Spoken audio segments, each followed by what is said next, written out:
Me llamo Roberto Mendoza. Tengo 74 años y durante 16 años completos creí que moriría solo, olvidado por mi único hijo. Pero cuando una herencia de 80 millones de pesos cayó en mis manos, descubrí algo mucho peor que la soledad. Descubrí que para ciertas personas, yo solo tenía valor en billetes y monedas. Cuando abrí la puerta ese jueves por la tarde de julio y vi a mi hijo Miguel parado ahí con esa sonrisa forzada que no alcanzaba sus ojos, sentí un escalofrío helado recorrer mi espalda que no tenía nada que ver con el aire acondicionado que soplaba. Porque yo sabía, siempre supe que esta reaparición no era obra del azar ni del remordimiento. Era obra de algo mucho más antiguo y peligroso, la codicia. Pero lo que Miguel no sabía, lo que nadie aparte de mi notario y mi contador sabía, es que esa herencia ni siquiera representaba la mitad de lo que realmente poseía, y que detrás del viejo cansado y solitario que él veía frente a él, se escondía un hombre que había pasado los últimos años construyendo algo mucho más grande de lo que podía imaginar. Si quieren entender cómo un padre abandonado volteó completamente la situación contra un hijo que solo regresó por el dinero, dejen su like ahora y suscríbanse al canal. Los consejos del abuelo, porque lo que sigue les va a mostrar que subestimar a una persona mayor puede ser el error más costoso de una vida. Díganme en los comentarios, ¿han tenido a alguien en su familia que solo apareció cuando había interés económico de por medio? ¿Desde qué ciudad de México nos están viendo? Déjenme retroceder un poco para que entiendan toda esta historia. Mi esposa Carmen falleció hace 18 años de un cáncer que consumió nuestros últimos meses juntos y prácticamente todos nuestros ahorros de esa época. Yo tenía 56 años, trabajaba como director técnico en una planta industrial aeroespacial en Monterrey. Y Miguel tenía apenas 3. Llevaba 4 años casado con Laura, una mujer que siempre me miró como si fuera un mueble viejo y estorboso en su sala de diseño. Durante la enfermedad de Carmen, Miguel pasaba de vez en cuando visitas rápidas, miradas al reloj, excusas ya preparadas para irse. Laura nunca vino. Ni una sola vez. Mandaba mensajes vagos sobre el trabajo, compromisos ineludibles, cualquier cosa que la mantuviera alejada del sufrimiento de su suegra. En ese momento, yo todavía intentaba comprender, justificar. Hoy sé que eso fue simplemente la primera demostración de quién era ella realmente. Después de que Carmen se fue, esperé que Miguel viniera a hablar, a compartir el dolor, a ser un hijo. Me llamó 2 veces durante ese primer mes, conversaciones de 5 minutos, preguntas mecánicas sobre cómo estaba, silencios incómodos cuando intentaba hablar de su madre. En la tercera llamada, mencioné que tenía dificultades económicas por las deudas del tratamiento. La línea se quedó en silencio unos segundos antes de que dijera que él también estaba apretado económicamente, y que hablaríamos de eso más adelante. Ese más adelante nunca llegó. Los meses se convirtieron en años. Dejé el departamento espacioso de San Pedro García, donde habíamos criado a Miguel, por una vivienda más modesta y barata, en la colonia Country. Vendí el coche, reduje mis gastos, trabajé hasta mi jubilación Luego seguí haciendo trabajos de consultoría para antiguas empresas del sector. Miguel no sabía nada de todo esto. No llamó para mis 60 años, no llamó cuando cumplí 10 años sin Carmen, no llamó cuando me jubilé, simplemente desapareció de mi vida como el humo. Lo que más dolió no fue la ausencia, fue la indiferencia. Intenté hacer contacto algunas veces al principio, llamadas sin respuesta, mensajes vistos e ignorados. Una vez, para su cumpleaños, envié un regalo por mensajería. Nunca recibí ni un gracias. Fue ahí cuando comprendí que para mi hijo me había convertido en un fantasma incómodo, alguien que representaba un pasado que prefería olvidar. Pero la vida tiene un sentido del humor particular. Hace 2 años, recibí una llamada de un despacho notarial en Guadalajara. Un tío abuelo materno, hermano de mi madre, había fallecido en Puerto Vallarta sin descendencia directa. Apenas lo recordaba. Había visto a ese hombre quizás 4 veces en mi vida durante visitas breves, cuando era niño. pero por una razón que nunca comprendí completamente, me dejó todo. Una casa señorial de cantera en el centro histórico de Querétaro, inversiones, una cuenta bancaria. Cuando los valores fueron convertidos y transferidos, después de los impuestos sucesorios, quedaba el equivalente a 80. Me senté en la silla de la cocina de mi modesto departamento en Country. Miré ese estado de cuenta bancario y lloré. No de alegría, algo más complejo. Era como si el universo hubiera esperado a que cumpliera 74 años, cansado y solo, para darme lo que podría haber usado para salvar a Carmen, para construir una vida mejor, para quizás mantener a mi hijo cerca de mí. Pero no era tonto. Sabía que el dinero atrae a la gente, especialmente a las personas equivocadas. Por eso tomé la primera decisión importante: hablar de esto con muy pocas personas. Mi notario, el licenciado Alberto Herrera, un hombre serio que trabajaba en Guadalajara y a quien conocía de antiguas negociaciones comerciales. Mi contador, el señor Ramírez, quien se ocupaba de mi pensión y los pequeños ingresos que todavía tenía, y absolutamente nadie más. Seguí viviendo en el mismo departamento de 2 recámaras. Seguí usando la misma ropa. Seguí haciendo mis compras en el mismo Soriana del barrio. Para cualquiera que me conociera, yo era solo otro jubilado viviendo de una pensión modesta, gastando poco, existiendo en los márgenes de la gran ciudad. Lo que nadie sabía era qué estaba haciendo con ese dinero. Bajo el consejo del licenciado Herrera, comencé a invertir de manera inteligente y diversificada. Compré 3 departamentos pequeños en zonas en desarrollo de Guadalajara y Querétaro que puse en renta a través de una inmobiliaria que manejaba todo sin que mi nombre apareciera directamente.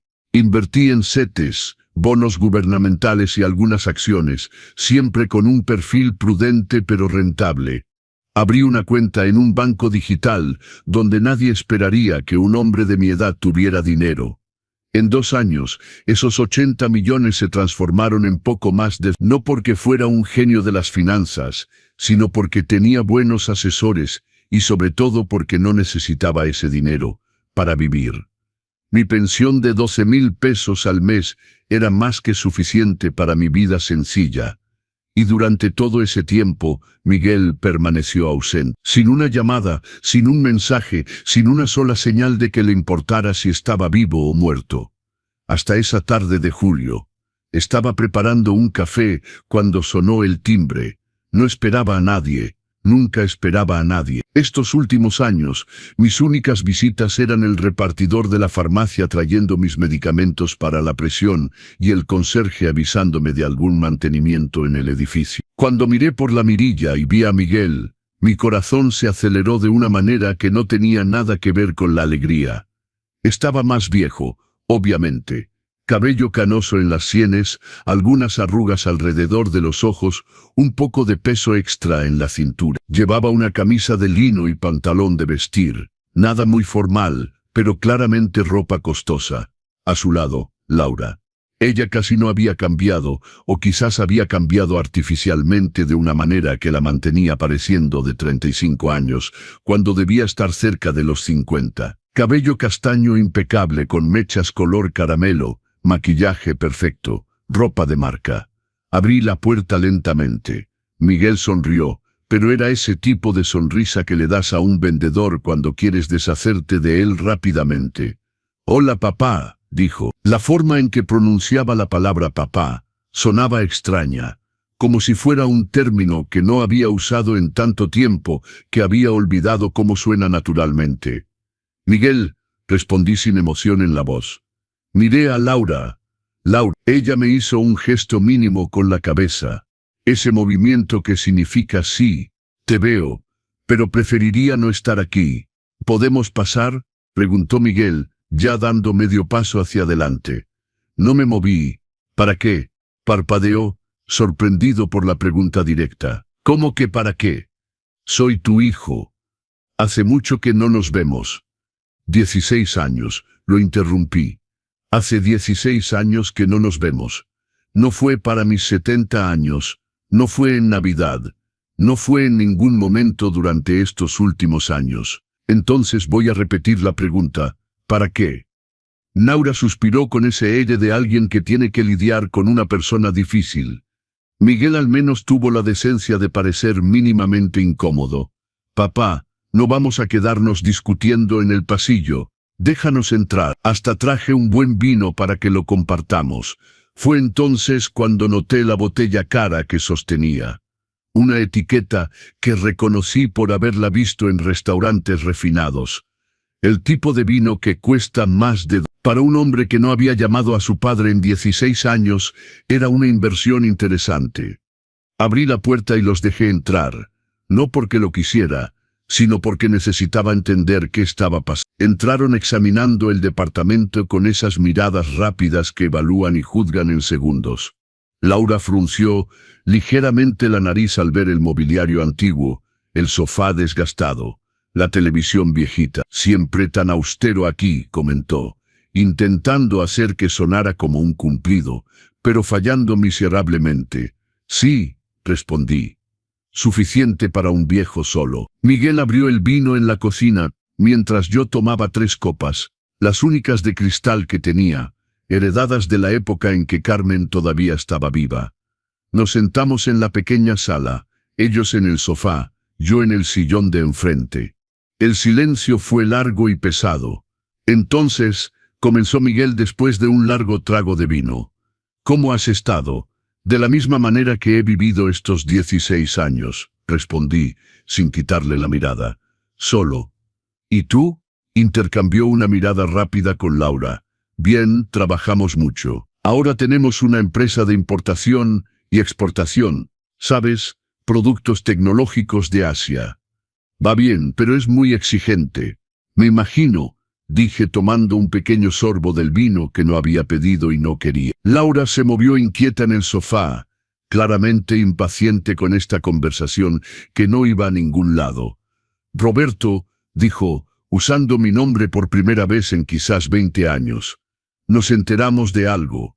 Esperé sin mostrar nada. Miguel le lanzó una mirada irritada, como si quisiera que se callara, pero ella continuó. Supimos que recibiste una herencia considerable. Ahí estaba, ni siquiera 10 minutos. Sentí algo helado descender por mi columna vertebral. No sorpresa, sino confirmación. Porque en el fondo, lo supe desde el momento en que vi a Miguel en el pasillo. Sabía exactamente por qué estaba ahí. ¿Quién les dijo eso? Mi voz calmada. No importa, dijo Miguel rápidamente.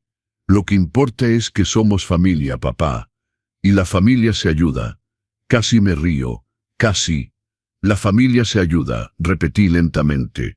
¿Dónde estaba esa familia cuando tu madre estaba muriendo? ¿Dónde estaba cuando vendí todo lo que tenía para pagar el hospital? ¿Dónde estaba estos 16 años? Miguel tuvo la decencia de bajar los ojos. Pero Laura no. Escucha, dijo con esa voz cortante que tiene. El pasado es el pasado.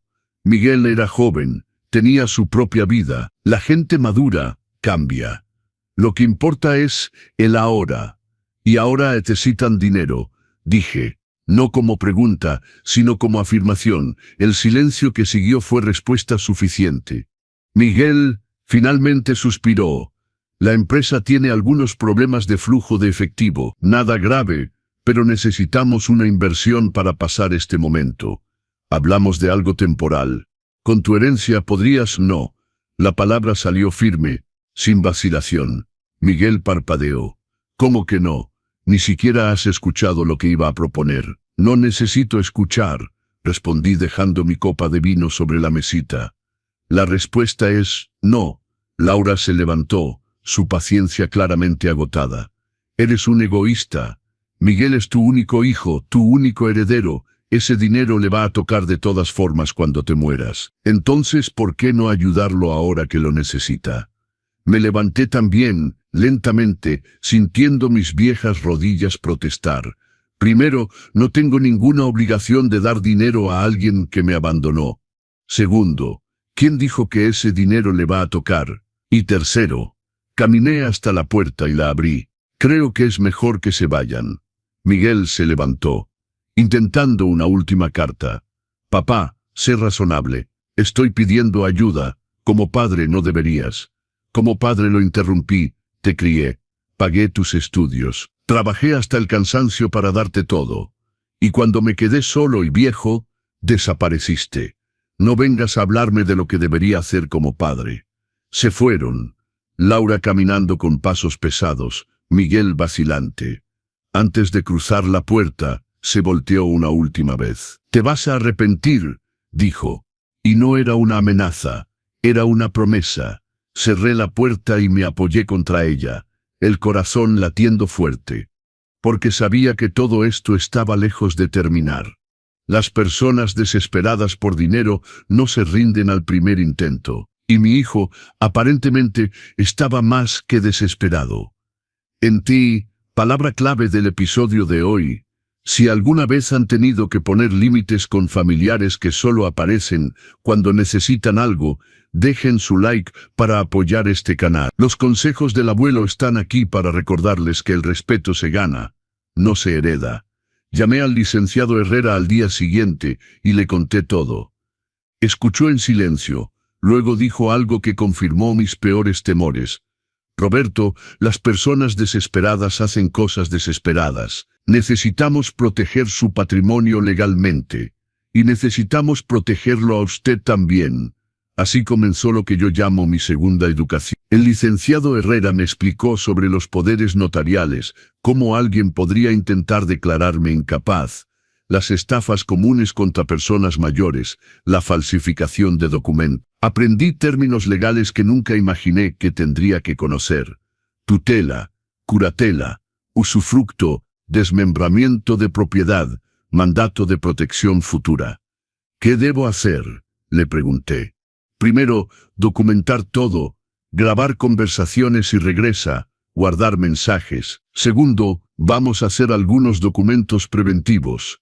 Un testamento bien hecho, poderes notariales específicos que solo yo o el señor Ramírez podamos usar, certificados médicos que atestiguen su salud mental. Y tercero, hizo una pausa.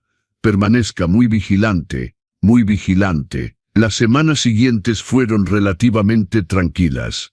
Miguel no llamó, no vino, no envió mensajes, pero no me hice ilusiones. Era la calma antes de la tormenta. Fue entonces cuando comencé a notar cosas extrañas. Pequeñas cosas que solas no significarían nada, pero juntas formaban un patrón inquietante. Un día, la ejecutiva del banco me llamó para decir que alguien había intentado acceder a la información de mi cuenta presentándose en la sucursal, pretendiendo ser mi hijo y diciendo que yo estaba enfermo. No dieron nada, gracias a Dios, pero la alerta estaba lanzada. Unos días después, recibí la visita de un trabajador social que decía estar haciendo un censo de personas mayores que vivían solas. Hice varias preguntas y descubrí que no había ningún programa oficial de ese tipo en la colonia. Era alguien intentando evaluar mi condición mental y financiera.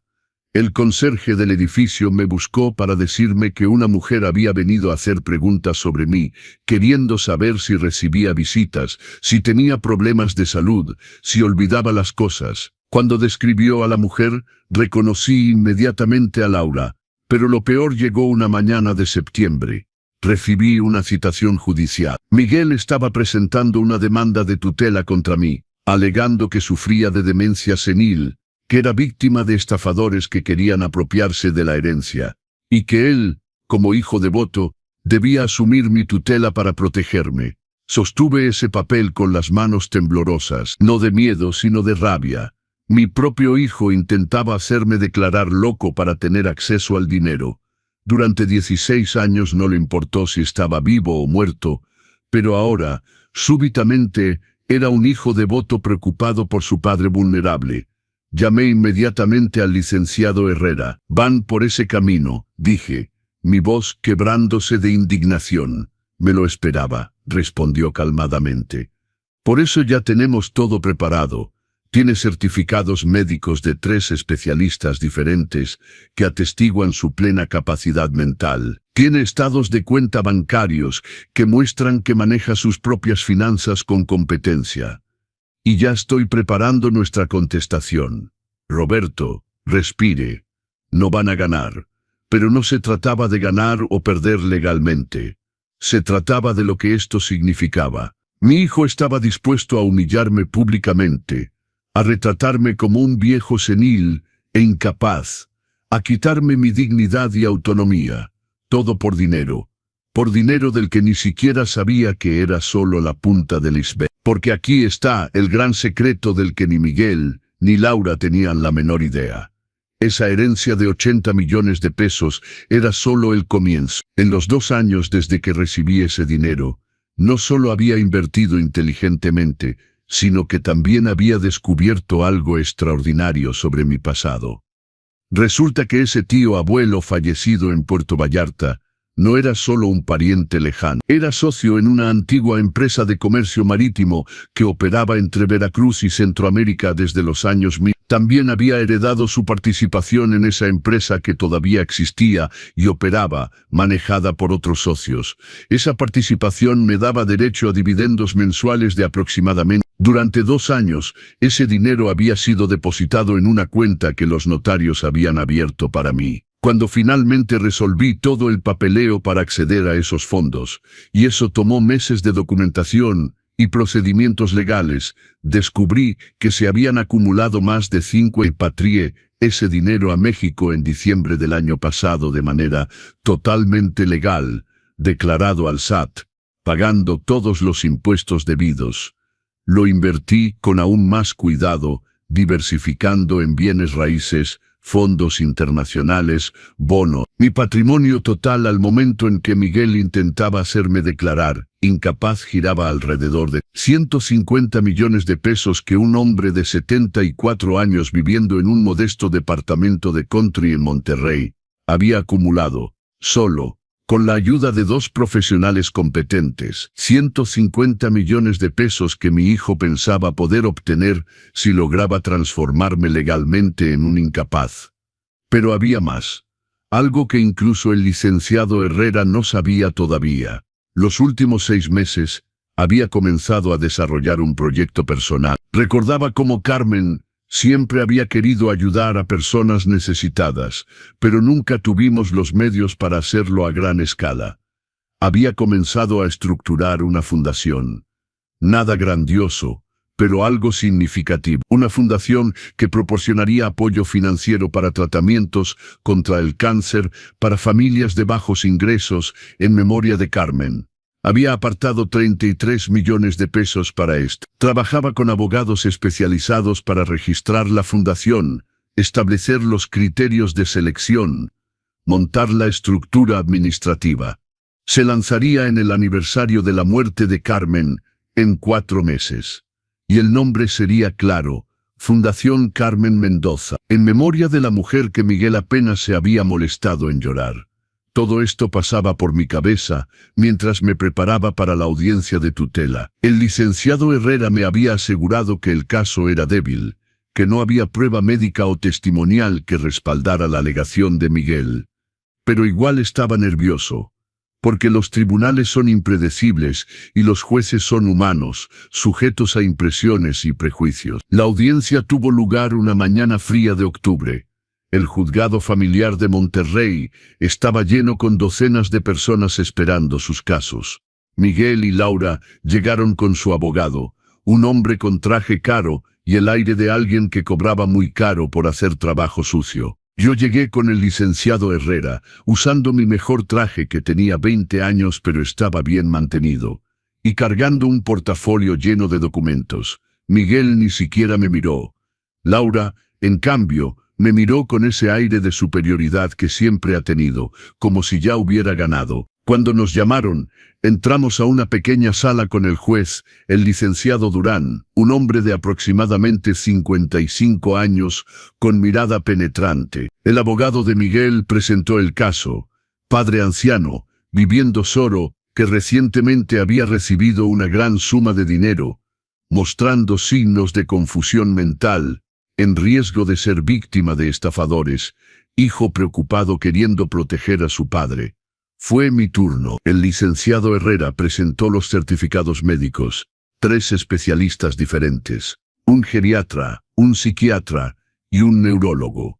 Todos atestiguando, después de exámenes completos, que yo tenía plena capacidad cognitiva. Presentó estados de cuenta bancarios mostrando una gestión financiera competente, inversiones inteligentes, ninguna señal de gastos erráticos o sospechosos. Presentó cartas de referencia del conserje del edificio, de vecinos, de la farmacia donde compraba mis medicamentos mensualmente, todos atestiguando que era lúcido, independiente y responsable. Y entonces, el licenciado Herrera hizo algo que no esperaba. Pidió hacerme algunas preguntas ahí frente al juez, preguntas sobre matemáticas, sobre actualidad, sobre historia, sobre mi rutina diaria. Respondía todo con calma y precisión. Luego me pidió que explicara cómo había invertido mi dinero. Expliqué en detalle los fondos que había elegido, por qué los había elegido, qué tipo de rendimiento esperaba, cómo había distribuido los riesgos. Cuando terminé, el juez se volvió hacia el abogado de Miguel. Licenciado, su cliente alega que este hombre es incapaz. Acabo de escuchar una obsesión sobre inversiones financieras más sofisticada de lo que la mayoría de las personas con la mitad de su edad podría hacer. ¿Dónde exactamente está la incapacidad? El abogado balbuceó algo sobre comportamiento errático, sobre riesgo futuro, sobre prevención. El juez no estaba convencido. Hay una cosa más, señor juez, dijo el licenciado Herrera. Con su permiso, me gustaría interrogar al demandante sobre su relación con su padre estos 16 años. El juez aceptó. Y ahí, frente a todos, Miguel tuvo que admitir que no había tenido contacto conmigo durante 16 años, que no sabía dónde vivía hasta recientemente, que no había participado en ningún aspecto de mi vida como persona mayor. Y cuando el licenciado Herrera preguntó cuándo exactamente Miguel había comenzado a preocuparse por mi incapacidad mental, no pudo responder sin que quedara claro que fue exactamente cuando se enteró de la herencia. El juez rechazó la demanda en el acto. No solo la rechazó, usó palabras como manifiestamente infundada, intento claro de apropiación indebida.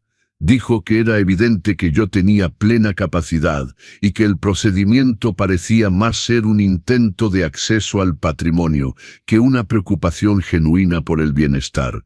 Salimos de la sala. Miguel estaba pálido, Laura furiosa. Ella se acercó a mí en el pasillo, el dedo apuntando. Eres un viejo egoísta. Miguel es tu hijo.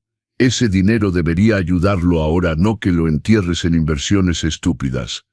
La miré con una calma que me sorprendió a mí mismo. Laura, si Miguel quisiera mi ayuda, podría haberla pedido. Podría haber venido a verme como hijo, no como acreedor. Pero eligió demandarme, humillarme, intentar hacerme declarar loco. Esa fue su elección.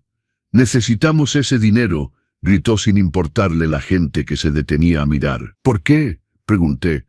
¿Qué pasó con su empresa? ¿Por qué toda esta urgencia? Miguel jaló a Laura del brazo, intentando callarla. Pero era demasiado tarde. Estaba fuera de control.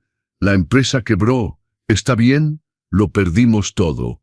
Tenemos deudas de casi 16 millones de pesos. La casa va a ser embargada por el banco. Y tú estás ahí sentado, solo, sobre millones que ni siquiera necesitas. Y ahí estaba la verdad al desnudo. No solo querían mi dinero, lo necesitaban desesperadamente. Y estaban dispuestos a todo para obtenerlo. Miguel finalmente logró arrastrar a Laura lejos. Antes de irse, me lanzó una última mirada. Y esta vez no había vergüenza ni incomodidad. Era rabia pura. Nos vas a dar ese dinero de una forma u otra, viejo. Los vi partir, y una parte de mí, la parte que todavía recordaba al niño pequeño que había sido mi hijo alguna vez, sintió una punzada de tristeza. Pero era una tristeza distante, como alguien sintiendo lástima por un extraño. Va a empeorar, dijo el licenciado Herrera a mi lado. Las personas desesperadas no se detienen. Tenía razón. Si esta historia les está enseñando algo sobre cómo protegerse de familiares aprovechados, dejen su like ahora mismo. Suscríbanse a los consejos del abuelo porque en la siguiente parte van a ver hasta dónde puede llegar la desesperación de alguien que solo ve a su padre como una cuenta bancaria. 2 semanas después, comencé a recibir llamadas de cobranza, empresas de las que nunca había oído hablar, diciendo que tenía deudas. Cuando investigamos, descubrimos que alguien había usado mis datos personales para intentar hacer préstamos, abrir cuentas, hacer compras. El licenciado Herrera presentó denuncias y bloqueos preventivos. Pero el daño emocional estaba hecho. Mi propio hijo intentaba perjudicarme financieramente. Luego vinieron las cartas anónimas. Alguien envió una al conserje diciendo que yo acumulaba basura en el departamento y representaba un riesgo sanitario. Otra al Servicio de Salud Pública diciendo que criaba animales en condiciones insalubres. Todas falsas, todas investigadas y rechazadas, pero todas creando vergüenza. El licenciado Herrera contrató a un detective privado. Sí, como en las películas. Y lo que descubrimos me impactó, incluso a mí, que pensaba que ya nada de lo que viniera de Miguel podría impactarme. Su empresa no solo tenía problemas de flujo de efectivo, había quebrado completamente después de que descubrieron que Miguel desviaba dinero para apuestas en línea. Había desarrollado una adicción al casino virtual que había consumido no solo el capital de trabajo de la empresa, sino también los ahorros personales de la pareja. Laura lo había descubierto hace 6 meses y casi había pedido el divorcio. La casa efectivamente estaba en proceso de embargo hipotecario. No solo debía 16 millones de pesos, debía más de 20 millones a varios acreedores, incluyendo agiotistas. Mi hijo había pedido dinero prestado a agiotistas, pero había más. El detective descubrió que Laura tenía un romance con el socio que Miguel había tenido en la empresa, justamente la persona que los estaba demandando por desfalco. El nivel de traición era impactante. Ella engañaba a su marido con el hombre que los estaba destruyendo financieramente. Y sin embargo, permanecía con Miguel porque era su única oportunidad de tener acceso a la herencia. Me senté en el sofá de mi modesto departamento, leyendo ese reporte de investigación, y sentí algo que no esperaba: lástima. No por Miguel, sino por mí mismo, porque yo había criado a ese hombre. Carmen y yo habíamos dado todo para que tuviera una vida digna, una educación, oportunidades. Y de alguna manera, en algún punto del camino, habíamos creado a alguien capaz de traicionar, mentir, manipular y destruir sin remordimiento. Pero la lástima no duró mucho, porque una semana después sucedió algo que transformó la tristeza en determinación absoluta. Era un lunes por la tarde cuando el conserje tocó a mi puerta, preocupado. 2 hombres habían aparecido en el edificio diciendo que eran actuarios judiciales y debían entrar a mi departamento para hacer una evaluación patrimonial. Él, desconfiado, había pedido documentos. Mostraron papeles que parecían oficiales pero tenían inconsistencias. El conserje, ex policía, se dio cuenta de que eran falsos y llamó a la policía. Los hombres huyeron antes de que llegara la patrulla, pero estaba claro, Miguel había contratado gente para invadir mi departamento. ¿Por qué? Quizás para plantar evidencia de incapacidad mental, quizás para robar documentos, quizás para intimidarme físicamente. Nunca lo sabré con certeza porque no lograron entrar, pero eso había cruzado una línea. Ya no se trataba solo de dinero o procedimientos legales. Era mi seguridad física. Llamé al licenciado Herrera y dije algo que nunca pensé que diría sobre mi propio hijo: quiero una orden de restricción y quiero demandarlo por todo lo que sea posible. El licenciado Herrera no discutió. Al día siguiente, presentamos una orden de restricción prohibiendo a Miguel y Laura acercarse a mí o a mi edificio. Presentamos denuncias por intento de fraude, falsificación de documentos y amenazas. Entregamos todas las pruebas que el detective ha recolectado a la policía. Y entonces hice algo que había estado planeando durante semanas. Convoqué una reunión en el despacho del licenciado Herrera y pedí que Miguel y Laura comparecieran a través de sus abogados. Era una junta de conciliación, al menos eso decía oficialmente. En realidad, era el día en que mostraría mi juego completo.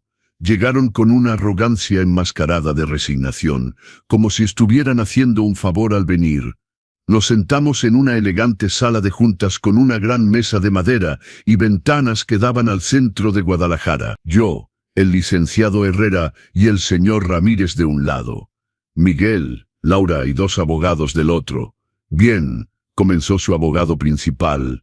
Estamos aquí en un último intento de resolver esto en familia. Mi cliente está dispuesto a retirar todos los procedimientos si llegamos a un acuerdo financiero razonable. El licenciado Herrera sonrió. Esa sonrisa que los abogados experimentados dan cuando saben que están a punto de voltear la mesa. ¡Qué interesante!, dijo calmadamente, porque nosotros también tenemos una propuesta, pero primero nos gustaría aclarar algunos puntos. Abrió un expediente y comenzó a distribuir documentos.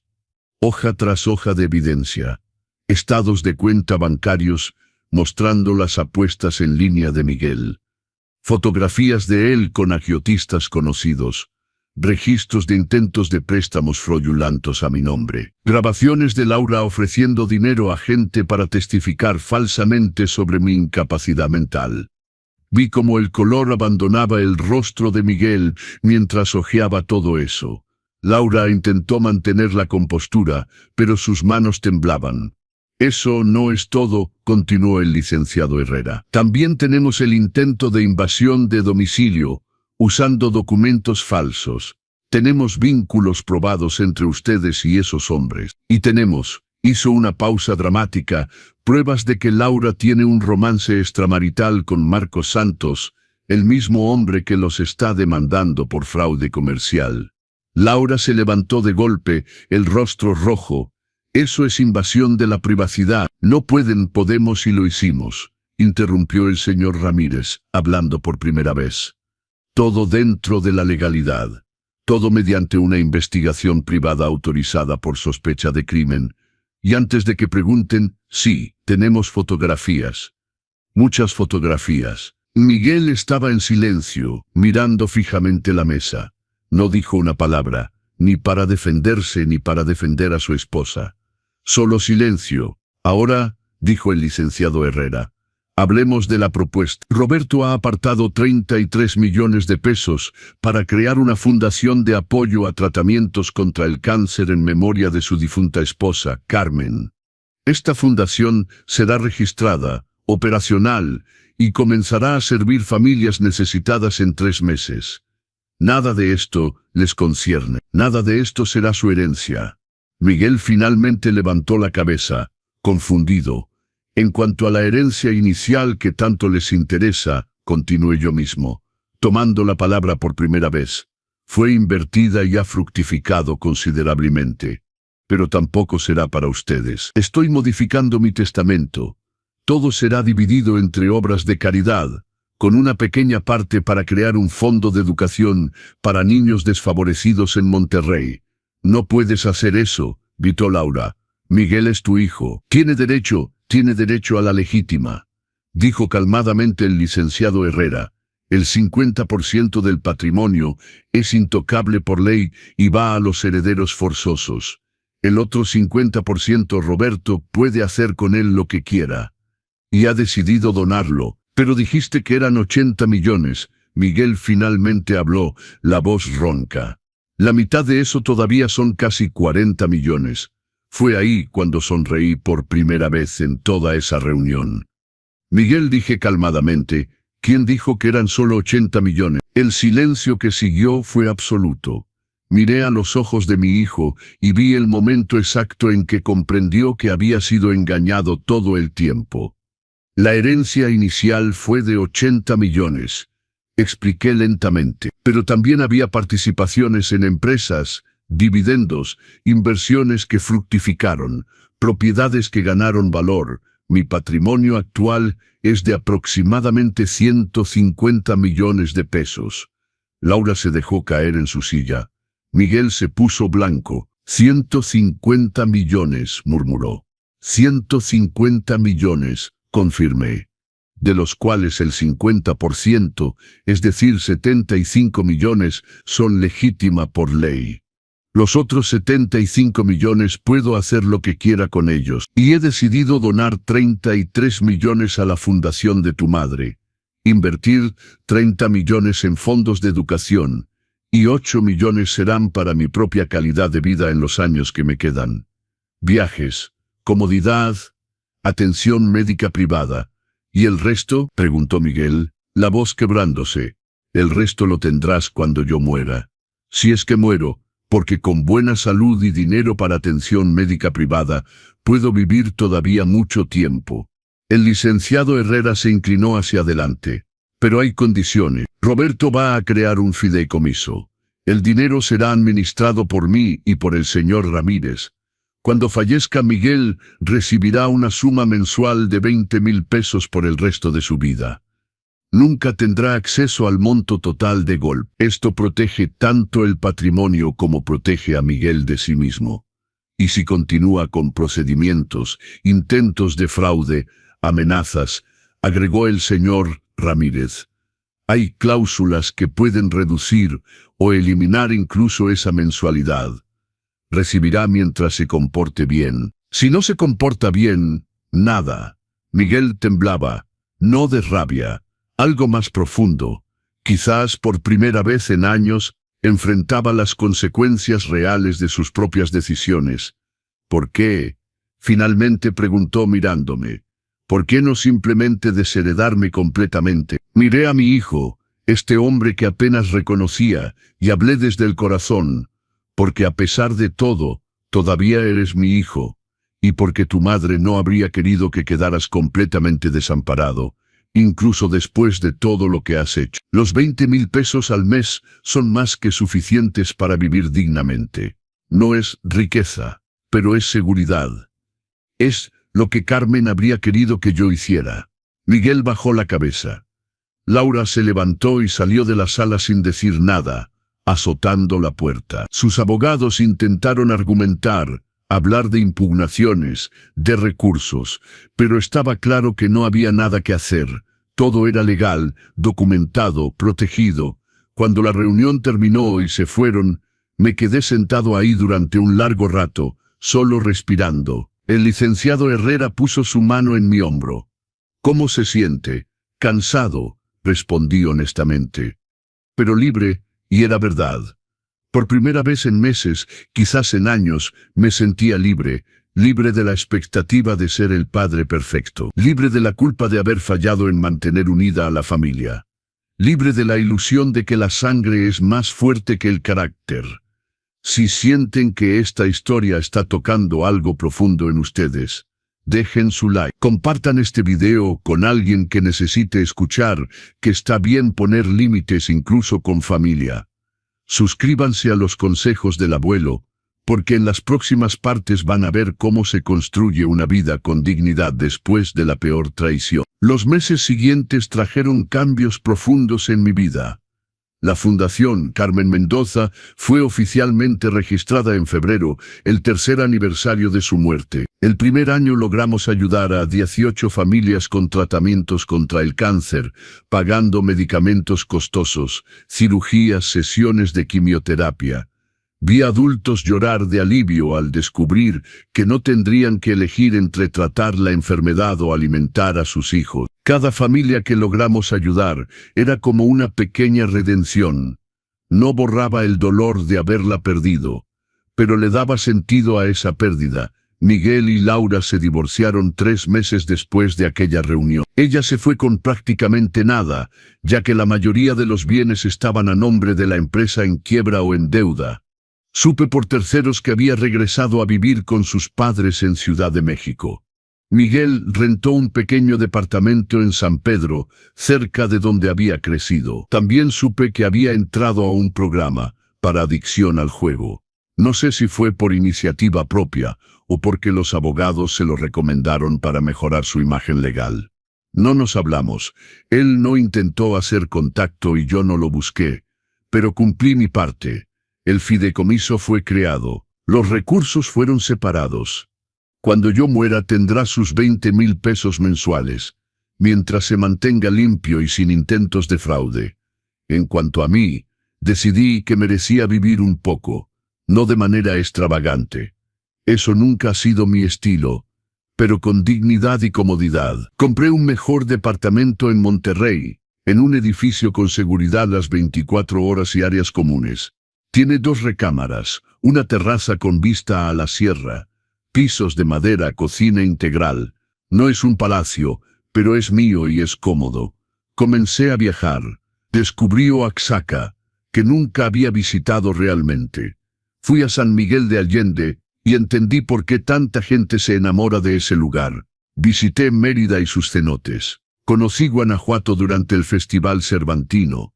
En cada viaje llevaba conmigo una pequeña fotografía de Carmen. En cada lugar hermoso, le hablaba mentalmente, diciéndole ojalá estuvieras aquí para ver esto, porque la verdad es que todo lo bonito que experimentaba tenía un toque agridulce, sabiendo que ella no pudo disfrutarlo conmigo. Fue en Puerto Vallarta, irónicamente el lugar donde murió mi tío abuelo que cambió mi vida, donde conocí a Isabel. Ella tiene 69 años, es viuda desde hace 6 años, fue maestra de historia toda su vida. Nos conocimos en un grupo de caminatas para adultos mayores durante una excursión por el malecón. Era todo lo que Laura nunca fue. Amable sin ser sumisa, inteligente sin ser arrogante, interesada en mí sin querer nada más que compañía. No es un romance de película. No nos vamos a casar. Ninguno de los dos quiere complicaciones legales a esta altura de nuestras vidas. Pero cenamos juntos 2 veces por semana. Viajamos juntos, hablamos de libros, de películas antiguas, de lo extraño y maravilloso que es encontrar compañía en la vejez, cuando uno ya se había acostumbrado a la soledad. Isabel sabe todo sobre Miguel, sobre la traición, sobre el dinero. Se lo conté una noche después de que lleváramos 3 meses conociéndonos. Esperaba lástima o juicio. En cambio, ella solo tomó mi mano y dijo, «Roberto, el dolor de un hijo que te decepciona es uno de los dolores más profundos que existen, pero no puede definir el resto de tu vida. Tú decides si esa historia se queda como una herida abierta, o como una cicatriz que te recuerda que sobreviviste». Tenía razón, la fundación continuó creciendo. El segundo año ayudamos a 32 familias. Comenzamos también un programa de apoyo psicológico para pacientes con cáncer, porque vi cómo Carmen lo necesitó, y no tuvo acceso. Contratamos a una psicóloga especializada en oncología. Ofrecemos sesiones gratuitas no solo para los pacientes, sino también para sus familias. Porque el cáncer no solo enferma a quien lo tiene, enferma a todos alrededor. Un día, una mujer de unos 40 años vino a agradecerme personalmente. Su esposo había sido diagnosticado con cáncer de páncreas. La fundación había cubierto un tratamiento experimental que el seguro no pagaba. «Don Roberto», me dijo con lágrimas en los ojos, «usted le dio 6 meses más de vida a mi esposo, 6 meses que pudimos despedirnos, arreglar asuntos, decir todo lo que necesitábamos decirnos. No sabe lo que eso significa». Me abrazó. Y yo, este viejo de 74 años que había pasado tanto tiempo sintiéndose inútil y solo, me di cuenta de que mi vida todavía tenía propósito. Miguel me envió un mensaje en mi último cumpleaños. Solo decía, «Feliz cumpleaños, papá». Me quedé mirando ese mensaje durante varios minutos. No respondí. No porque sea rencoroso, sino porque no sé qué decir. Las palabras que importan, las disculpas, las explicaciones, el reconocimiento de lo que hizo, nunca han llegado. Y feliz cumpleaños solo, me parece demasiado vacío para llenar 16 años de silencio. Isabel me preguntó si le había respondido. «No», le dije. «¿Por qué no? Porque si realmente quisiera reconectarse conmigo, vendría. Tocaría a mi puerta, me miraría a los ojos y diría las palabras que necesito escuchar. Un mensaje de texto es la forma más cobarde de pedir perdón, sin realmente pedirlo». Ella asintió. «Pero si viniera, lo recibirías». Pensé en eso. Realmente pensé. Sí, finalmente dije. Lo recibiría, escucharía, porque creo que las personas pueden cambiar. No cambiaré el testamento, no daré más dinero, pero escucharía, porque esa es la dignidad que elijo tener, la de no volverme tan duro como las circunstancias intentaron hacerme. Han pasado 2 años desde aquella reunión en el despacho del licenciado Herrera. 2 años en los que he vivido más plenamente que en los 16 anteriores. Aprendí a cocinar platillos que Carmen solía hacer. No me salen igual, pero hay algo reconfortante en el proceso. Cada vez que hago su mole poblano, siento que ella está ahí, guiando mis manos. Me uní a un club de lectura para personas mayores. Leemos un libro al mes y nos reunimos a discutirlo. El mes pasado leímos 100 años de soledad y fue fascinante escuchar las diferentes interpretaciones de personas que han vivido tanto. Comencé a escribir también, nada profesional, solo mis memorias. Las historias de mi vida con Carmen, de cómo nos conocimos, de los primeros años de Miguel cuando todavía era un niño dulce que me abrazaba al llegar del trabajo. Isabel dice que debería publicarlas, pero no lo sé, quizás son solo para mí. O quizás algún día, cuando ya no esté, alguien las encontrará y entenderá que detrás de este viejo que vivió solo tanto tiempo, hubo una vida llena de amor, pérdida y finalmente, redención. El licenciado Herrera me llamó hace un mes con noticia. Miguel había vendido el departamento que rentaba y se había mudado a Querétaro. Aparentemente consiguió trabajo como su profesor en una fábrica automotriz. Nada glamoroso, pero honesto, no está en el programa de adicción ya. Lo completó, hasta donde saben, se mantiene limpio. Pensé que querrías saberlo, dijo Herrera. Gracias, respondí.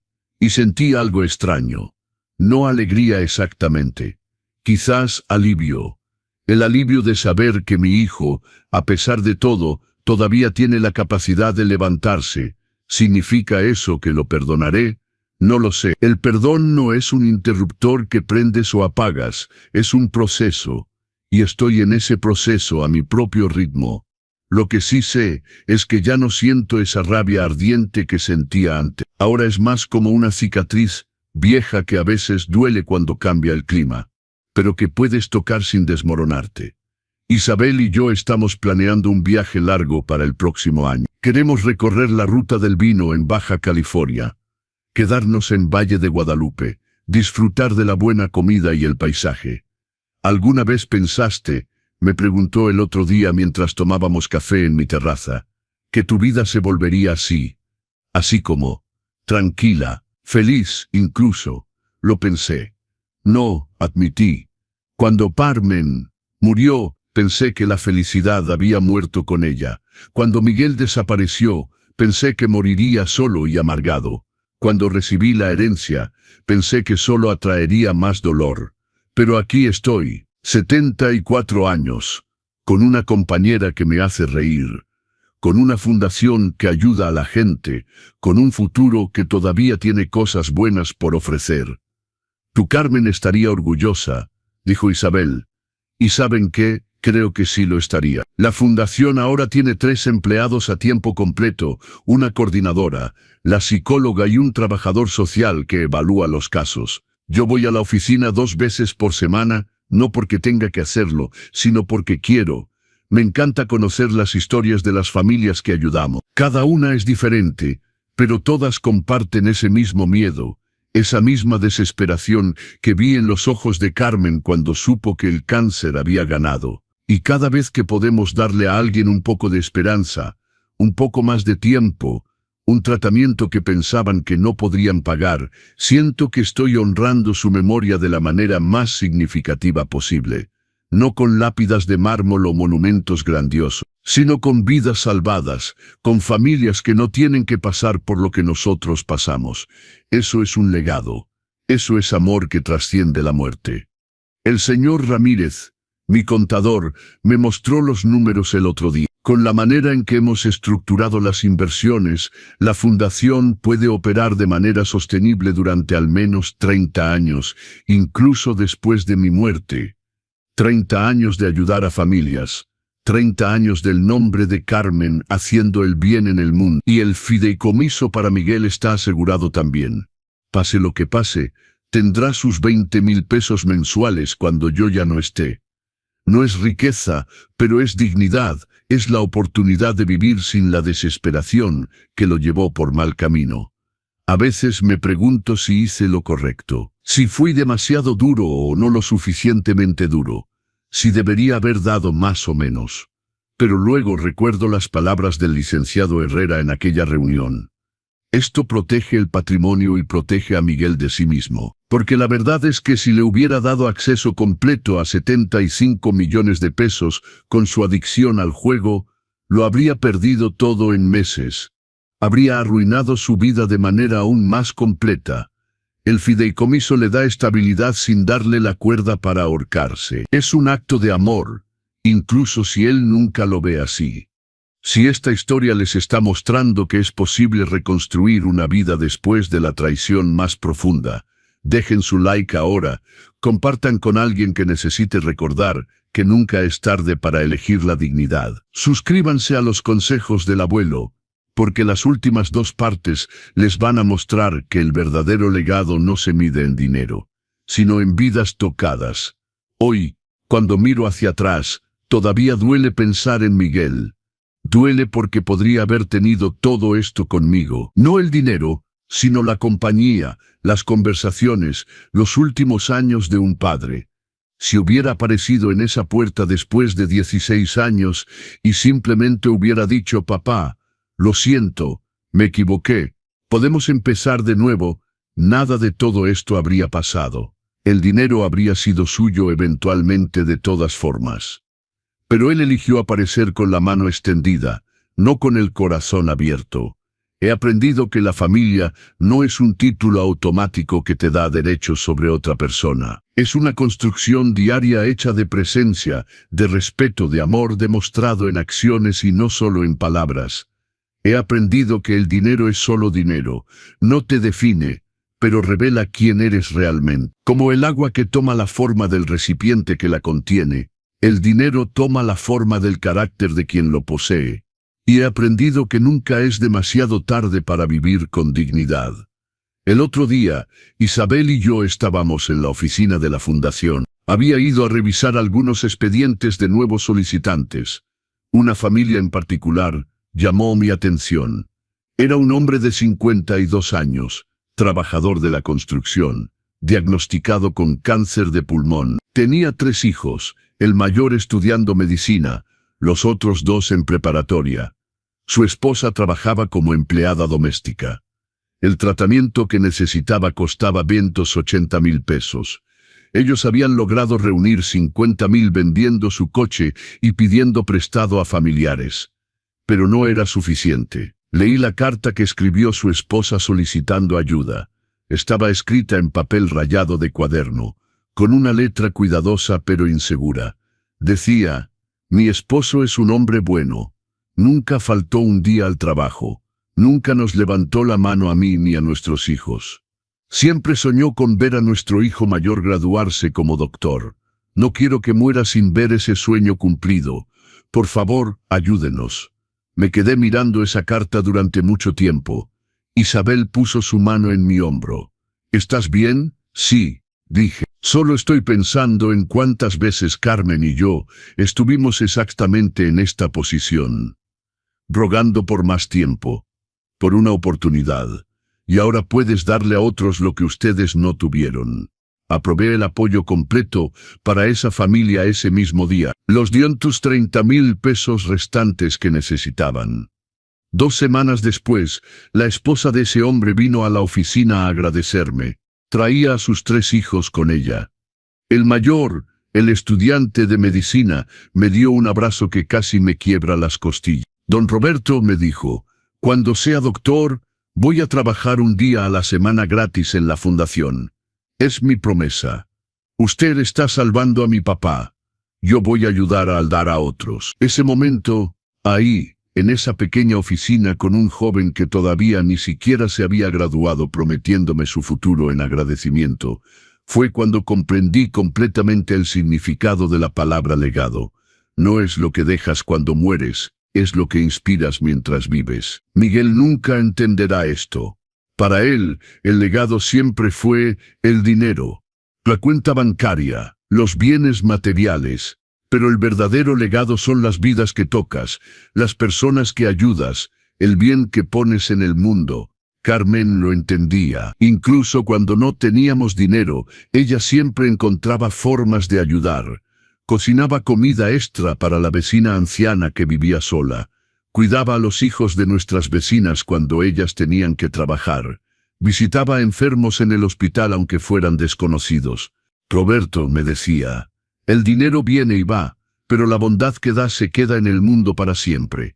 Tenía razón, como en tantas cosas, tenía razón. He empezado a pensar en mi propia mortalidad últimamente.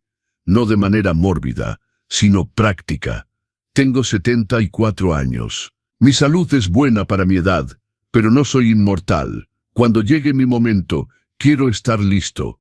He actualizado mi testamento varias veces. Está todo organizado. El licenciado Herrera y el señor Ramírez tienen instrucciones claras. La fundación tiene un plan de sucesión. El fideicomiso de Miguel está blindado contra cualquier intento de impugnación. Pero más allá de los documentos legales, he estado pensando en qué quiero dejar como últimas palabras. ¿Qué quiero que la gente recuerde de mí? No quiero ser recordado como el viejo rico que su hijo traicionó. Eso es solo una parte de mi historia, y ni siquiera es la más importante. Quiero ser recordado como el esposo que amó profundamente a su mujer hasta el último día. Como el hombre que cuando el destino le dio recursos, los usó para ayudar a otros. Como alguien que eligió la dignidad sobre la amargura, el perdón sobre la venganza, la construcción sobre la destrucción. Isabel me preguntó el otro día qué haría si Miguel apareciera hoy, en este momento verdaderamente arrepentido. ¿Cambiarías el testamento? Preguntó. Lo pensé cuidadosamente. No, dije finalmente. El testamento está como debe estar. Protege a Miguel de sí mismo y asegura que el dinero haga el bien que debe hacer. Pero lo recibiría. Hablaríamos. Quizás podríamos construir algo nuevo. No como padre e hijo en el sentido tradicional, sino como dos hombres que comparten sangre y están intentando sanar viejas heridas. Y si nunca viene, entonces viviré el resto de mi vida sabiendo que hice todo lo que pude, que le dejé una puerta abierta, que le di estabilidad financiera sin darle la oportunidad de destruirse, y que honré la memoria de su madre de la mejor manera posible. La fundación celebró su 3er aniversario el mes pasado. Hicimos un pequeño evento en un salón. Invitamos a algunas de las familias que habíamos ayudado, a los empleados, a los médicos que colaboran con nosotros. Isabel preparó un video con testimonios de las familias. Ver esos rostros, escuchar esas historias de esperanza y gratitud, fue abrumador. Un hombre se puso de pie y dijo, «Mi hija tiene 6 años. Está aquí hoy porque la Fundación Carmen Mendoza pagó su cirugía. Si no fuera por don Roberto, estaría planeando su funeral en lugar de su fiesta de cumpleaños, la próxima semana». Otra mujer, una señora mayor, dijo, «Perdí a mi esposo por cáncer hace 3 años. No tuvimos dinero para el tratamiento que necesitaba. Cuando mi hermana fue diagnosticada el año pasado, pensé que iba a pasar por lo mismo. Pero esta fundación nos ayudó. Mi hermana está en remisión. Y yo tengo una segunda oportunidad de no perder a alguien que amo».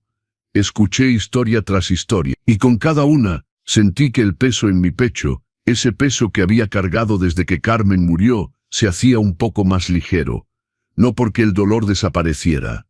El dolor de perderla nunca desaparecerá. Pero ahora ese dolor tiene significado.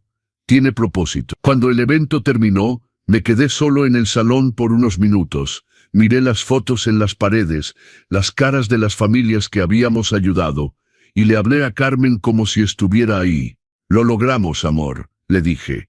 «No de la manera que pensamos que lo haríamos, no juntos, pero lo logramos. Tu nombre está ayudando a gente.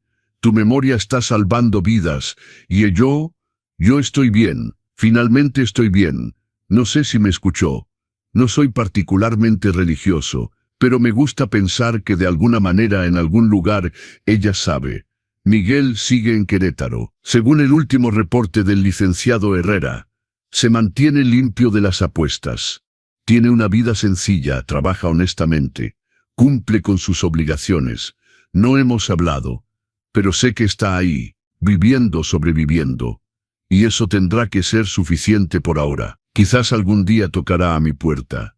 Quizás algún día tendremos esa conversación que necesitamos tener. O quizás no. Quizás esta es la manera en que nuestra historia termina, con distancia respetuosa en lugar de cercanía dolorosa. He aprendido a estar en paz con ambas posibilidades. Isabel y yo hicimos ese viaje a Valle de Guadalupe. Fue hermoso. Viñedos hasta donde alcanza la vista, comida exquisita. Atardeceres que parecían pintados.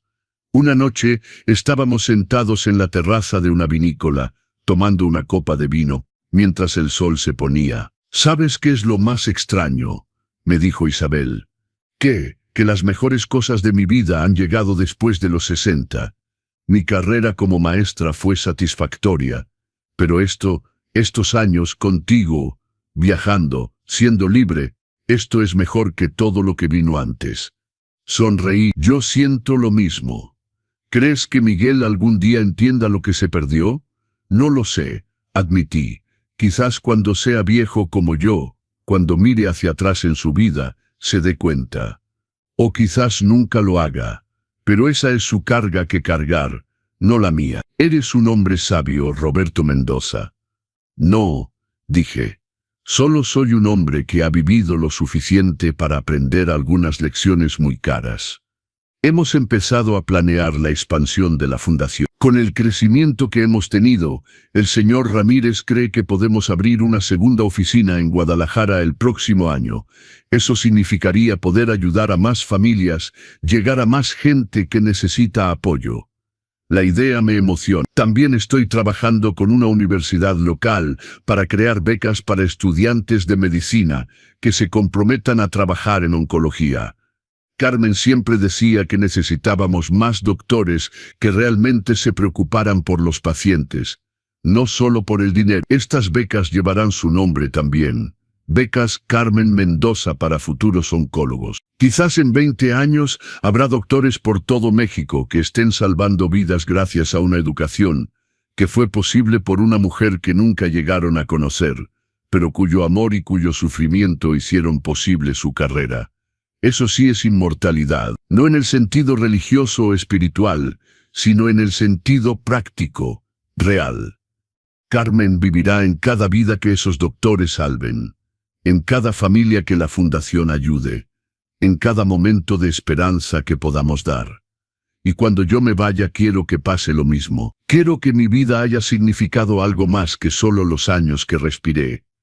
He empezado a dar pláticas en centros para adultos mayores sobre planificación patrimonial, sobre cómo protegerse de familiares abusivos, sobre la importancia de tener documentos legales en orden. Muchos ancianos viven con miedo de sus propios hijos o familiares. Miedo de que los declaren incapaces, de que les roben, de que abusen de ellos.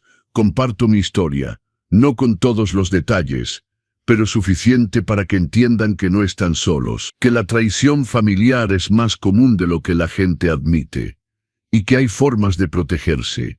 Después de una de estas pláticas, un hombre de unos 80 años se me acercó con lágrimas en los ojos. «Gracias», me dijo, «mi nuera me está presionando para que le dé acceso a mis cuentas. Dice que es para ayudarme, pero yo sé que es para ella. Pensé que estaba siendo paranoico o egoísta, pero usted me hizo ver que está bien protegerme. Esos momentos me confirman que estoy en el camino correcto, porque al final mi historia con Miguel, por dolorosa que sea, puede servir para ayudar a otros. Puede ser una advertencia, una guía, un ejemplo de cómo mantener la dignidad incluso cuando quienes más amas te traicionan. Y si mi dolor puede evitar el dolor de otros, entonces no fue en vano. Si sienten que esta historia les está enseñando algo profundo sobre dignidad, familia y legado, dejen su like ahora mismo. Compartan con alguien que necesite escuchar que la traición no tiene que definir el resto de tu vida. Suscríbanse a los consejos del abuelo, porque en la última parte van a ver el cierre de esta historia y el verdadero significado de envejecer con honor. El tiempo tiene una manera curiosa de suavizar incluso las heridas más profundas. No las cura completamente, nunca desaparecen del todo, pero las hace más manejables, como un dolor de rodilla viejo que aprendes a llevar. Han pasado 3 años desde aquella reunión en el despacho del licenciado Herrera. 3 años en los que mi vida se ha transformado de maneras que nunca imaginé posibles. La Fundación Carmen Mendoza es ahora una realidad sólida. Ya no es solo un sueño o un proyecto. Es una institución que emplea a 7 personas, que tiene 2 oficinas, que ha ayudado a más de 80 familias, 80 historias de esperanza, donde antes solo había desesperación. Cada mes recibo cartas. Algunas son de agradecimiento, otras son solicitudes de ayuda, otras son simplemente actualizaciones de pacientes que quieren que sepa cómo están. Hay una carta que guardo en mi escritorio. Es de la hija de uno de nuestros primeros beneficiarios. Tenía 14 años cuando su padre fue diagnosticado con cáncer de colon. Pagamos su tratamiento. Él sobrevivió. Ahora ella tiene 17 y acaba de ser aceptada en la Facultad de Medicina de la UNAM. Su carta dice: Don Roberto, cuando mi papá estaba enfermo, yo pensé que mi vida se había acabado. Pensé que tendría que dejar la escuela para trabajar y ayudar con las deudas, pero usted nos dio una segunda oportunidad. No solo salvó a mi papá, salvó mi futuro. Voy a ser oncóloga, voy a ayudar a otras familias como la mía. Y todo empezó con su bondad.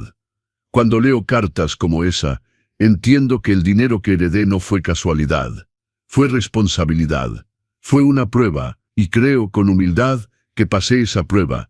Isabel y yo hemos desarrollado una rutina cómoda. No vivimos juntos, ninguno de los dos quiere eso. Pero pasamos la mayoría de nuestros días juntos. Desayunamos 3 veces por semana, viajamos juntos, asistimos a eventos de la Fundación juntos. Ella se ha convertido en parte integral de mi vida. No es Carmen, nunca lo será, y está bien así. Es Isabel, con su propia luz, su propia manera de hacerme sentir que la vida todavía vale la pena. El otro día me dijo algo que me hizo pensar. Roberto, ¿sabes cuál es la diferencia entre tú y Miguel? ¿Cuál? Tú aprendiste que el amor no se mide en pesos y centavos. Él nunca lo aprendió. Tienes razón, Miguel siempre vio las relaciones como transacciones. ¿Qué puede darme esta persona? ¿Qué gano yo de esto? Nunca entendió que las mejores cosas de la vida, las que realmente importan, no tienen precio. La risa compartida con un amigo, la mano de alguien que amas sosteniendo la tuya, la satisfacción de ayudar a alguien que lo necesita, la paz de saber que viviste con honor.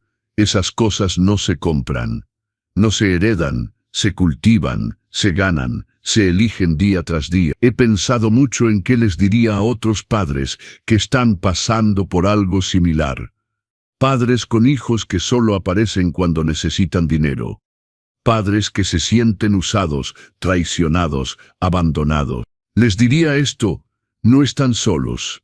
La traición familiar es una de las experiencias más dolorosas que un ser humano puede enfrentar porque viene de donde menos lo esperamos. Les diría que está bien poner límites, que está bien protegerse, que el amor no significa dejarse destruir. Les diría que el perdón es un proceso, no un evento, que no tienen que apurarse, que pueden perdonar sin olvidar, sin permitir que vuelva a pasar. Y les diría que la dignidad siempre es una elección.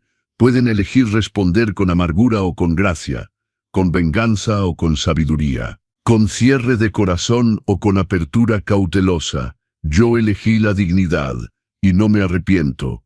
El mes pasado, el licenciado Herrera me llamó con noticias inesperadas. Roberto, Miguel pidió una reunión conmigo, quiere hablar sobre la posibilidad, de tener algún tipo de contacto contigo. Mi corazón se detuvo por un segundo. ¿Qué dijo exactamente? Dijo que ha estado en terapia, que ha trabajado en sus problemas, que entiende lo que hizo y que le gustaría, sin expectativas, sin pedir nada, simplemente hablar contigo una vez. Me quedé en silencio, procesando. ¿Qué piensas?, preguntó Herrera. No lo sé, admití. Parte de mí ha esperado este momento durante 3 años. Otra parte de mí tiene miedo de que sea otra manipulación. Por eso te llamo primero. Puedes decir que no, puedes poner condiciones, puedes hacer lo que sea mejor para ti. Le dije que lo pensaría. Esa noche hablé con Isabel sobre esto. ¿Qué te dice tu corazón?, me preguntó. Mi corazón dice que le dé una oportunidad, pero mi cabeza me recuerda todo lo que pasó. Entonces escucha a ambos, dijo sabiamente. Dale la oportunidad, pero con protección. Reúnete con él en territorio neutral, con el licenciado Herrera presente si quieres. Escucha lo que tiene que decir, pero no te sientas obligado a nada. Tenía razón. Llamé a Herrera al día siguiente. Dile que acepto reunirme con él, pero en tu oficina, contigo presente. Y que quede claro que esto no cambia nada legalmente. El testamento se queda como está. El fideicomiso se queda como está. Esto es solo para hablar. ¿Entendido? ¿Cuándo? Dame 2 semanas para prepararme mentalmente. Esas 2 semanas fueron extrañas. Me encontré recordando a Miguel niño. El niño que me corría a abrazar cuando llegaba del trabajo. El niño que me pedía que le leyera cuentos antes de dormir. El niño que me decía, cuando sea grande, quiero ser como tú, papá. ¿En qué momento ese niño se convirtió en el hombre que intentó declararme incapaz? Hubo señales que no vi, errores que cometí como padre. Probablemente, la paternidad no viene con manual de instrucciones. Haces lo mejor que puedes con lo que sabes en ese momento. Pero también sé que en algún punto Miguel dejó de ser solo el producto de mi crianza y se convirtió en responsable de sus propias decisiones. Las decisiones que tomó, especialmente en estos últimos años, fueron completamente suyas. El día de la reunión llegó. Me vestí con cuidado, no mi mejor traje. No quería que pareciera una ocasión demasiado formal, pero tampoco ropa casual, algo intermedio. Algo que dijera, estoy aquí, te estoy tomando en serio, pero tengo dignidad. Isabel me acompañó hasta la puerta de la oficina de Herrera, pero no entró. Estaré aquí cuando salgas, me dijo, besándome la mejilla. Sin importar cómo vaya. Entré. Miguel ya estaba ahí, sentado en una de las sillas frente al escritorio de Herrera. Se veía diferente. Más delgado quizás, menos presumido. Llevaba jeans y una camisa sencilla. Nada de las marcas caras que solía usar. Se puso de pie cuando entré. Papá, dijo.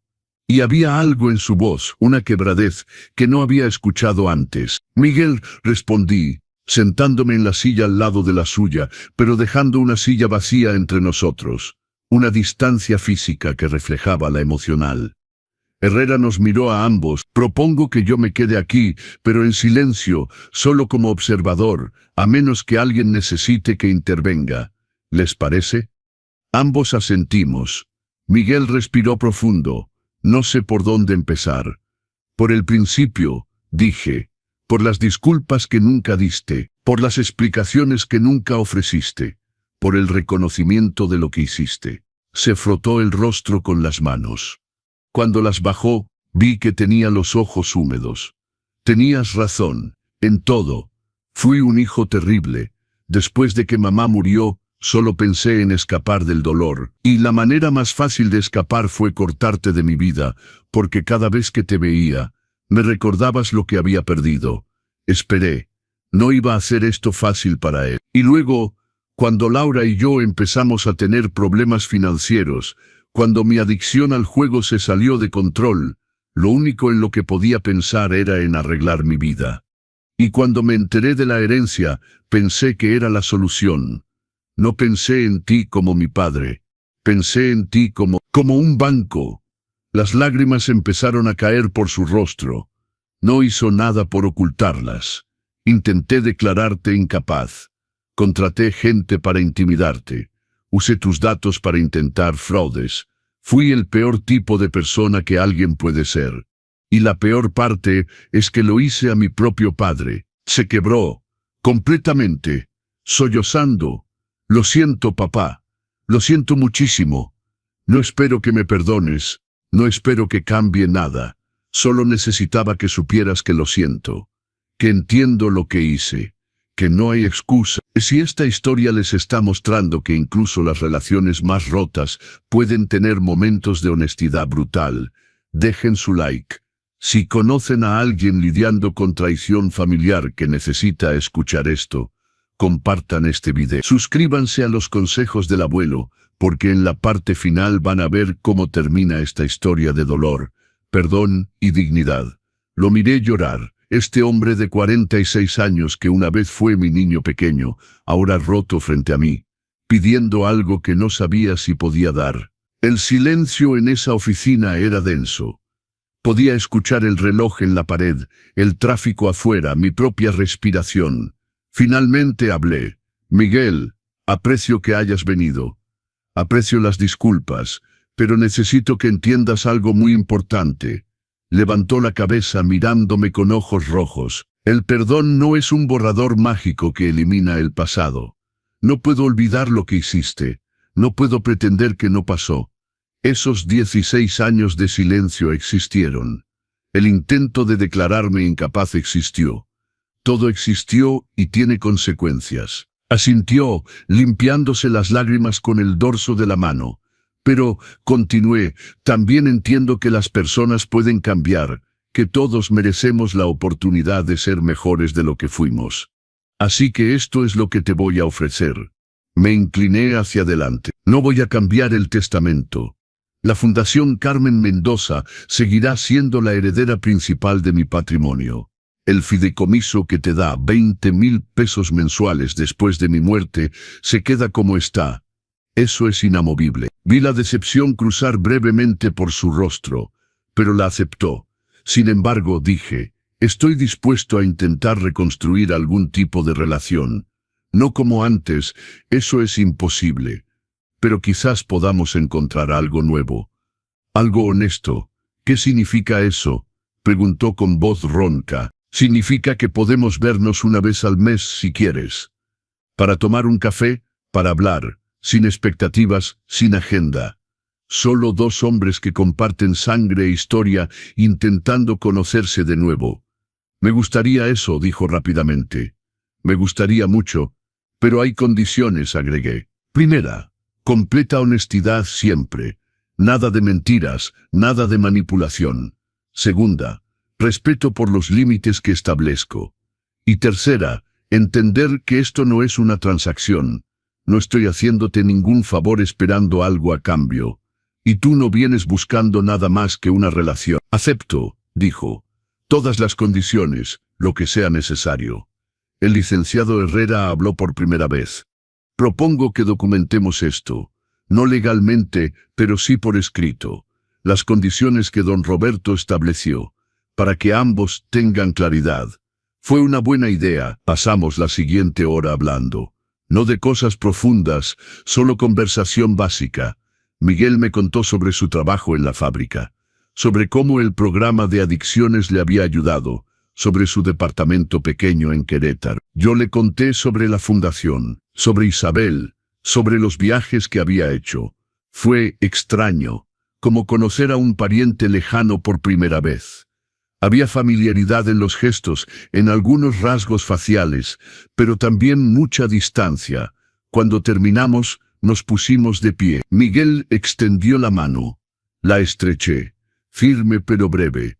Gracias, papá, dijo, por darme esta oportunidad que no merezco. Todos merecemos la oportunidad de cambiar, respondí.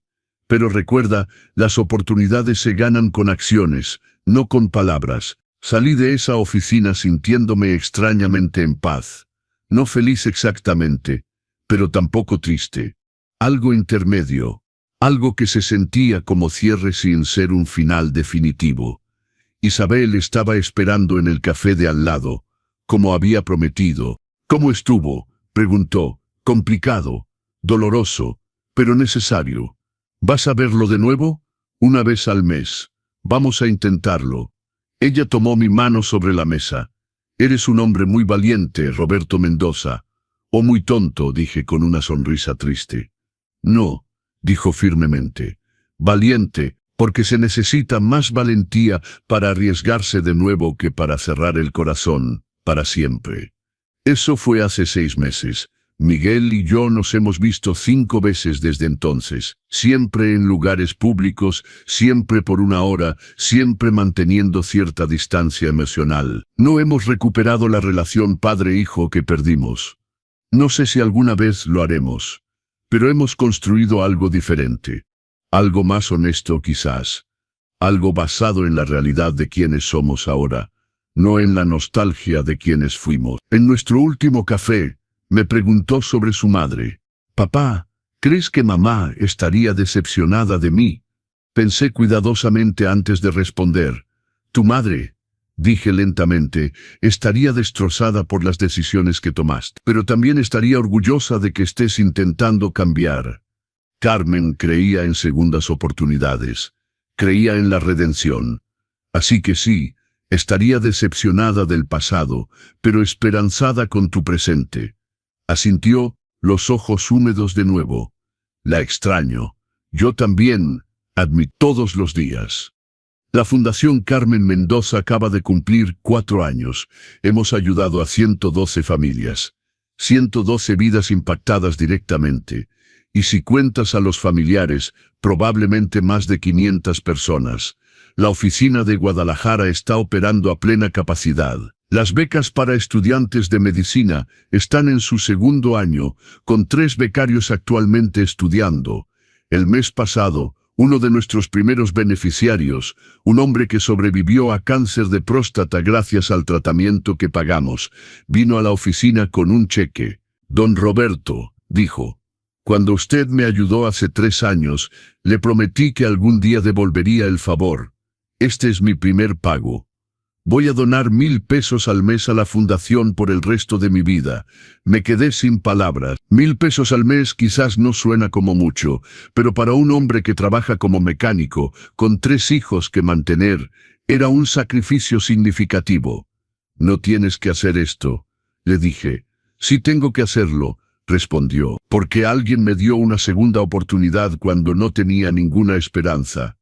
Y quiero que otros tengan la misma oportunidad. Ese es el verdadero legado. No el dinero que dejas, sino el ciclo de bondad que creas. Isabel y yo seguimos juntos. No nos hemos casado, probablemente nunca lo haremos. Pero somos compañeros en el sentido más profundo de la palabra. Hace 2 semanas, me preguntó si alguna vez me arrepiento de cómo manejé la situación con Miguel. No, le dije honestamente. Protegí mi patrimonio, me protegí a mí mismo, y aún así, dejé la puerta abierta para la reconciliación. Hice lo mejor que pude con una situación imposible. ¿Y el fideicomiso? ¿Alguna vez piensas en darle más? No. El fideicomiso le da seguridad sin darle la oportunidad de autodestruirse. Es mi último acto de amor paternal, protegerlo incluso de sí mismo. He empezado a escribir una carta para Miguel, que solo leerá después de mi muerte. En ella, explico todas las decisiones que tomé y por qué. Explico que el fideicomiso no es castigo, sino protección, que la fundación no es egoísmo, sino honrar a su madre. No sé si la entenderá cuando la lea, pero al menos estará ahí mis palabras finales, para mi único hijo. También estoy escribiendo mis memorias completas. Isabel insiste en que debo publicarlas. Dice que mi historia podría ayudar a otros. Quizás tenga razón, porque si algo he aprendido en estos 77 años de vida, es que las historias más difíciles son, a menudo, las más importantes de contar. Hoy, mientras escribo esto, me siento en mi terraza mirando las montañas. El sol está bajando, pintando el cielo de naranja y rosa. Pienso en Carmen y en cómo habría amado esta vista. Pienso en Miguel y en el camino largo que todavía tenemos por delante. Pienso en las familias que la Fundación ayudará mañana, la próxima semana, el próximo año. Y pienso en mí mismo, en cómo un hombre de 74 años que pensó que su vida había terminado encontró una razón completamente nueva para vivir. La vida. Descubrí, no termina cuando pierdes a quien amas. No termina cuando tus hijos te decepcionan. No termina cuando el mundo te muestra su lado más cruel. La vida continúa, y tú eliges cómo continuar con ella. Puedes elegir la amargura o la gracia. Puedes elegir el cierre o la apertura cautelosa. Puedes elegir proteger tu dinero o usarlo para cambiar el mundo. Yo elegí la dignidad, la protección cuando era necesaria, el perdón cuando era posible, y el servicio como propósito. No sé cuántos años me quedan. Podría ser 5, podría ser 15. Pero sé esto, cuando llegue mi momento moriré en paz, porque viví con honor, amé profundamente, protegí lo que era importante, y dejé el mundo un poco mejor de como lo encontré. Y al final, eso es todo lo que cualquiera puede pedir. Si llegaron hasta aquí, si esta historia tocó algo en su corazón, les pido que dejen su like ahora. Compartan este video con alguien que necesite escuchar que la dignidad siempre es una elección, que el perdón es posible sin ser tonto, y que nunca es tarde para vivir con propósito. Suscríbanse a los consejos del abuelo para más historias de vida, sabiduría y dignidad en la vejez. Díganme en los comentarios, ¿creen que don Roberto hizo lo correcto? ¿Ustedes habrían perdonado a Miguel? ¿Desde qué ciudad de México nos están viendo? Recuerden, el respeto no se hereda, se gana. El amor no se mide en dinero, se mide en presencia. Y la verdadera familia es la que está en los momentos difíciles, no solo cuando hay algo que ganar. Un abrazo fuerte de alguien que entiende que envejecer con dignidad es el acto más valiente de todos. Hasta la próxima historia.